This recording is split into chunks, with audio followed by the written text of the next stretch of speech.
What are shares? Shares refer to the unit of ownership of a company. Companies usually issue shares to raise capital for themselves. Shares are mostly treated in lots of 100 or thousands. They are broadly two categories of shares: ordinary or common and preference or preferred shares. We usually refer shares as ordinary shares. A shareholder is usually entitled to a share of the evidence that is declared. Shareholder has a right to attend and vote at general or extraordinary meetings, as well as standing gain in the growth prospects of the company in the event of liquidation or default. Investors of all the nations are ranked behind all creditors before they can receive any assets not already exhausted to pay creditors as a result. Investors can stand to lose all the money they have invested in the company, and the loss can be unlimited in leverage trading. Considerations when investing in shares. Share prices are driven by economic and market conditions as well as industry and company-specific conditions, since they can rise and fall rapidly. You should construct a sufficiently diversified portfolio of assets and not be overly concentrated in a few types of shares or asset classes. Be prepared to stay invested for long periods and weather short-term fluctuations for potentially longer-term gains. Before you invest, be sure that you have sufficient emergency savings to cover at least 3 to 6 months of your monthly expenses and some basic insurance coverage like term life insurance. A young person without family commitments or a housing loan are more risk-adverse to invest in a higher-risk instrument. On the other hand, a middle-aged investor with a family with a home loan may feel more comfortable investing in less risky instruments. For example, a mixture of stocks and bonds. How much time do you have to invest? Have clarity on short-term and long-term needs of your family. Take note of the different investment strategies you can use to manage risk. These factors may affect your investment strategies. Take note of the various asset classes and the major types of financial products in choosing your investment options, which involves striking a balance between treating as liquidity safety and investment returns objective. You should then set your investment objectives to support your financial goals. Your investment objectives should fall into one of the three following categories: safety, income, or growth. If you have reached your savings goals, your investment objective may be capital preservation to protect what you have already saved. You may then wish to consider bonds for your portfolio if you are retired and need to have easy access to your retirement savings. Your investment objective may be to ensure high liquidity. We simply refer this as ability to convert any investment into cash quickly. You may also want your capital to generate income.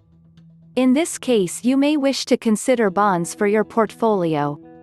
For instance, if you are young and have just started to get your retirement savings, your investment objective may be capital growth or accumulation. You will then wish to consider ordinary shares or equities for your portfolio. The return from an investment usually consists of two components: income and interest or dividend payment in cash, when expressed as a percentage of the purchase price. It is known as the net capital gain or loss, appreciation or depreciation of the investments. Price the total return of an investment as the two components added together. That is, total return equals income plus capital gain or lost income. Examples of income include the interest you earn from a bank deposit, the coupon you receive from a bond, or the dividend payment from shares or unit trusts you hold. Capital gain or loss. This is a gain or loss you make if you sell an asset at a higher or lower price than the price you originally paid when you bought it. For net returns, you should account for transaction costs and charges. There could be sales charges, management fees, brokerage charges, and other expenses depending on the types of products you buy. That could also be financing or borrowing costs. If you buy a product using margin on leverage, it is also important for you to distinguish between expected returns and actual returns. When you invest, you expect a particular level of return.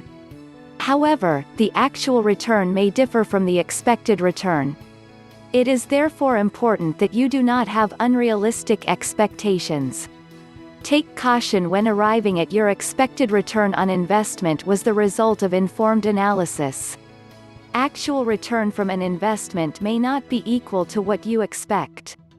This can be classified into two broad categories: market risk and specific risk. You should understand what they mean, and they have important implications for how you can manage market risks. This risk cannot be diversified away.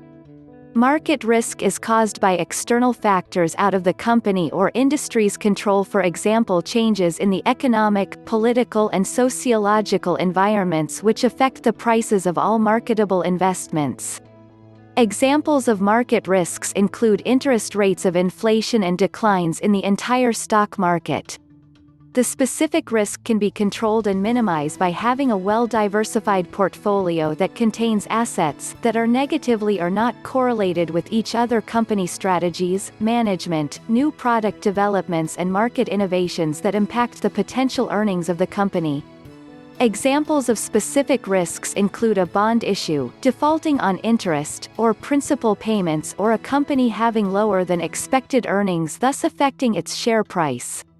Possible market risk and specific risks for a global and share market rates would include, weak global stock markets, or general market downturn will adversely affect the share price.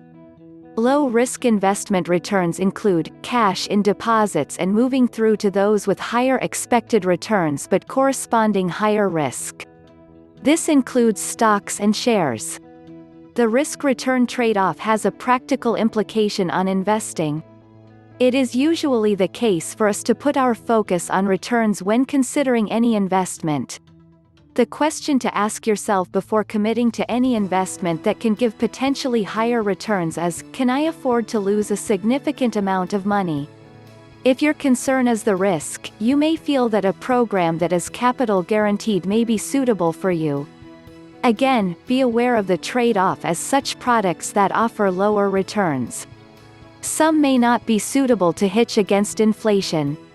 You will also take a longer time to build up your savings. Risk return and investment horizon depend on the life stage you're currently in, whether you're in the accumulation phase, savings phase, pre-retirement phase. If you are early in your career, your priorities are building emergency savings, getting some basic life and health insurance, and probably saving for your children's education. Have a very long investment horizon with a growing stream of income.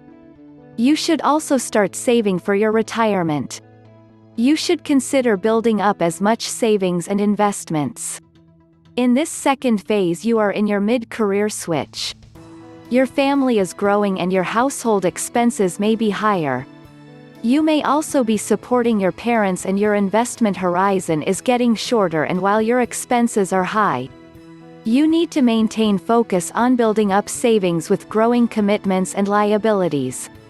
It is even more important to assess the level of risk, if you can afford with your investments pre-retirement. You may want to preserve what you have saved by shifting more of your investments into those that are less risky. You may also want to consider investing in products that can generate a flow of income. If you are retired, you need to monitor how much you withdraw from your retirement savings for your expenses. But be mindful of hedging against inflation. Approaches to investing. There are several asset classes that you can invest, such as real estate investment trusts, REIT, and exchange-traded funds (ETF), which are listed on the stock exchange. You can invest through your stockbroker, unit trusts, or online channel. All these are different asset classes and should be analyzed differently. Asset allocation is the process of deciding the proportion of your investment portfolio to be invested in the different asset classes like bonds, shares, or equities. The aim is to achieve diversification and ultimately a desired balance of risk and return within each asset class. For example, bonds or equities. You might want to decide on regional or country exposure. Decide on the industry or location, and finally decide on the best stock security location. This is just one example of how to decide on asset allocation. Thank you for watching.